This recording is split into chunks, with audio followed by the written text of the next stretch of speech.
Hi, welcome to Rambling on RV, the only YouTube channel devoted exclusively to telling you information about me and Donna. So today we go down to the rig and we're going to check on our batteries. I know you're tired of hearing about them, and frankly, we're tired of telling you about them. But here's the deal: we put a solar panel on them, and we want to make sure that a solar charger, we want to make sure that it's keeping them charged. And so we're going to take you with us down there real quick to do a wellness check on our batteries. So come on. You could be larger than life, bigger than the world, living out the hopes and dreams of every boy and every girl. You could fly higher than the sky, shine brighter than the stars. Okay, so we just literally, it's just been just a few seconds since we were last talking to you. It's already gone up a degree here. So I got to tell you, man, the heat is amazing right now, and I know we're having a big drought and a big heat wave, but wow.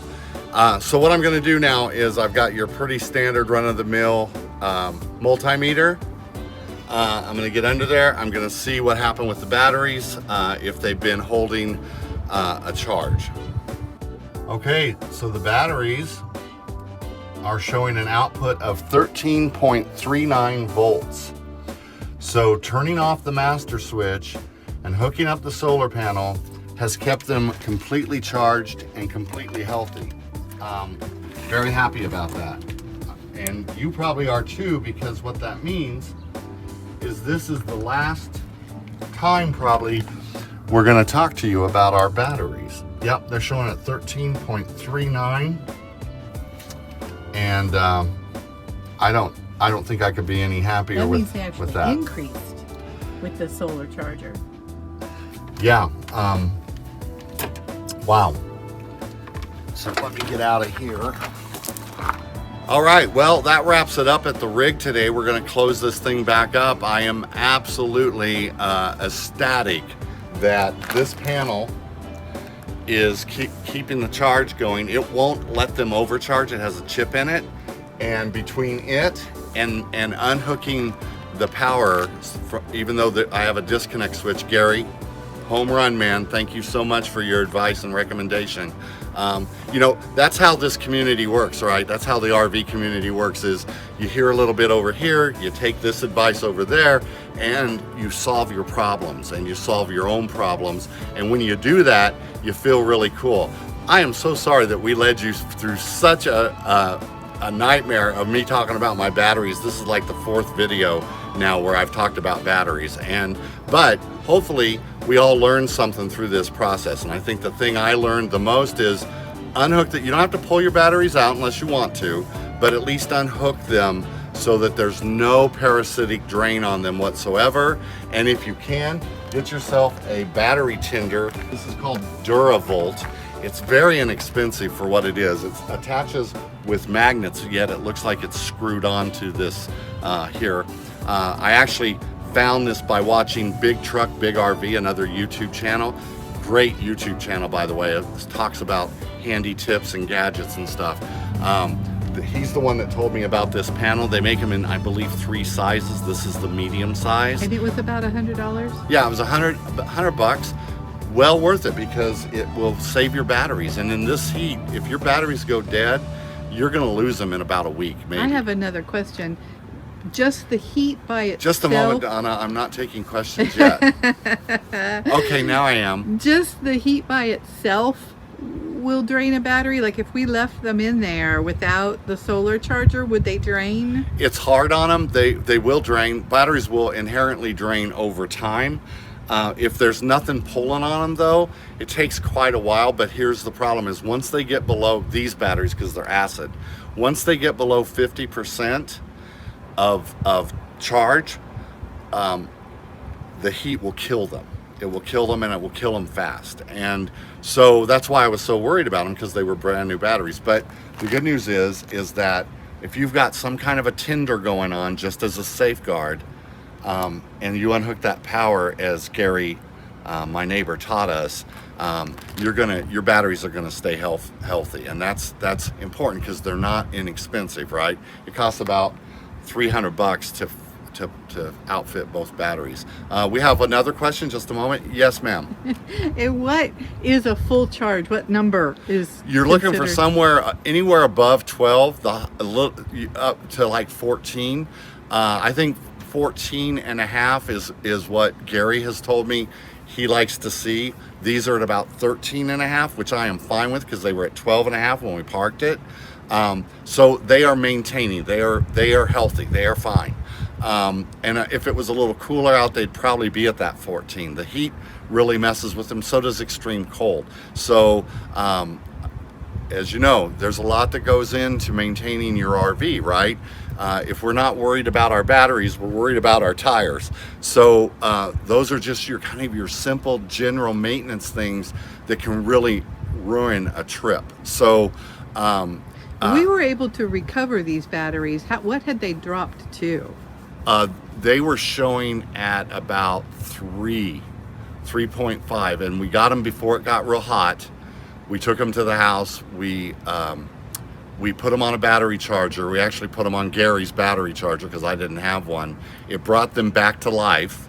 You don't get that chance too many times. Chances are because they were brand new. I Yeah, mean, they were. had We only had them less than a month. And so the bottom line is Gary gave us lent us his charger. We threw them on there and they worked. And here's something else. Now I'm ready. Now I have a device that will tell me if I've got dead cells and the general overall health of the batteries. Not going to use it today because they're holding their charge. Both batteries are holding their charge. And I also have one of these puppies that we got on our last trip. This is a battery trickle charger. If I brought these home, I would plug this into the wall. I would put the batteries on it and it will not overcharge them and it will keep them charged. And that was my original plan, was I'm just going to pull the batteries out every time, take them to my house, put them in my garage and keep them on a charger. I can do that. I'll keep this. This is a good thing to have. But if this is going to keep them healthy, this setup, home run, right? But I have this as my backup now because, again, Gary taught me a valuable lesson, right? You can't, by trying not to spend that money, that's going to cost me money. So I'm better off to have the stuff I need to check on my batteries. I'm very confident that they will do just fine. I'll put all of this back together and close this up, and we may check them in a couple of weeks. We won't bore you with another video. I have one more question, if you'll pardon me. Yes, ma'am. Will any of this equipment that we've purchased work if we trade over to lithium batteries? Yes, this charger unit will keep them charged. This battery trickle charger that I bought for home use will work with them. So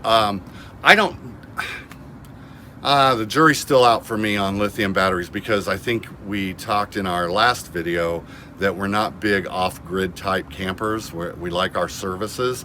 I don't know that we'll ever need lithium batteries. They're very expensive. It's really primarily if you're going to go solar. Yeah, if you do a lot of boondocking and a lot of off-grid stuff and you want solar and have solar, lithium is the way to go. A lot of money, but it's the way to go because you will always have power. For us, we will always have power because we're going to go places where you can plug in. Yes, absolutely. Hey, stay tuned for the rest of the video. Donna is going to share her beautiful baked bean recipe. I'm not a bean eater. I just don't like any kind of bean. But Donna, when she was making these and I was watching the video while I was editing it, my mouth started watering. So stay tuned for that because it sounds simple, right? Baked beans, whatever.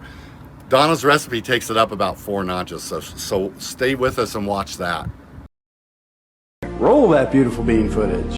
I thought I would share with you guys my recipe for baked beans. Now I know everybody makes baked beans, but this is a frequent request that people want me to bring my baked beans. So I thought I would share that with you. Anyway, it's super simple, you guys. This moment though, I am making my bacon, which goes into the baked beans. Now, this is an optional step and it is time consuming and you don't have to do it this way. If you want, cook some bacon, crumble it, put it in the baked beans, call it a day. This takes it up a notch. I am making bacon with brown sugar, maple syrup, and a little bit of cayenne pepper. All I've done here is laid out a pound of bacon, because if you're gonna do it, you know, why just do 8 pieces, right? Do the whole pound of bacon. The whole pound of bacon, and on top, I've got it on a rack. I've set my oven to 400 degrees, and all you're gonna do is sprinkle brown sugar over the top of your bacon, and then real maple syrup. Don't get the imitation stuff, or, you know, I don't know what else, but anyway, real maple syrup, and I keep it in the squeeze bottles because I always take it camping with me. So we're just gonna drizzle a little bit of brown sugar on top of our bacon, and we don't even have to turn this bacon over. We're just gonna put it in the oven, 400 degrees, a good 20 minutes. I mean, I like to render the fat out of my bacon. It doesn't have to be, you know, like crazy crispy. I like chewy bacon, but I want all the fat rendered out, right? This is cayenne pepper, ground red pepper, whatever you have. Sometimes I'll use a chili powder, but you just want that little kick, that little something in it. So we're just gonna sprinkle the red pepper on top of the bacon, and this is gonna add a nice smoky, spicy element to the baked beans for later. And then what I don't use in the baked beans, well, I got breakfast tomorrow morning. Okay, when the bacon comes out of the oven, I'm gonna put it on a pan covered with parchment paper or wax paper so that the bacon doesn't stick, because all that brown sugary goodness is going to make it stick. And then I'm just gonna dice up some bacon to go into our baked beans. Okay guys, let's throw together the baked beans.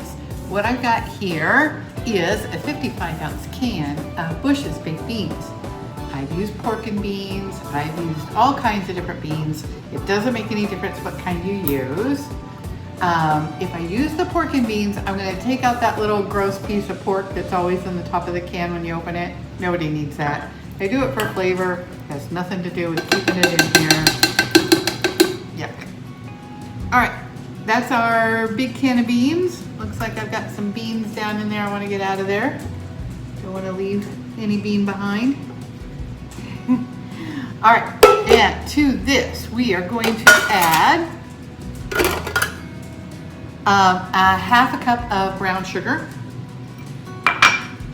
half a cup of chili paste. Chili paste is where ketchup is, and it's just basically ketchup with some extra seasonings in it, but it really makes a difference in this recipe. I wouldn't make it without it. I've got a half a cup of diced onion, finely diced white onion, and we've got half a teaspoon of garlic salt. And then I'm going to use half a teaspoon of regular salt and a half a teaspoon of ground black pepper. All right, and then because we've already got some maple syrup on the bacon, I'm going to just drizzle in a little bit of extra maple syrup, because why not? And then, truth be told, this is my bacon, GBD, Golden Brown Delicious. Honestly, I used the whole pound. It was thin bacon, it wasn't the thick stuff, and I just really feel like it's gonna take all of this bacon in here, and you can see it's pretty brown. Of course, the sugar, the maple syrup, and the sugars, you know, are gonna caramelize on the bacon, so it's gonna look a lot darker than it really is.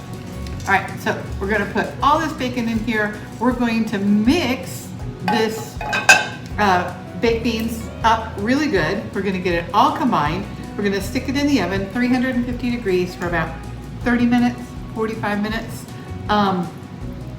Listen, sometimes I put bacon on the top and then drizzled it with maple syrup so that I get that nice crunchy topping, bacon topping on top of the baked beans.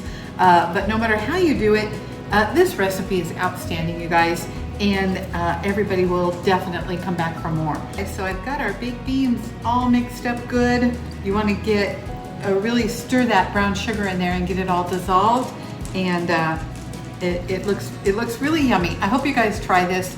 Let me know down in the comments if you guys have some baked bean recipes that you like, or what you think of this one. And listen, don't forget to like and subscribe and share the videos. And we appreciate you guys joining us so much. And I hope you guys have a lovely Father's Day, and happy Father's Day to all the fathers out there. And we will see you guys next week.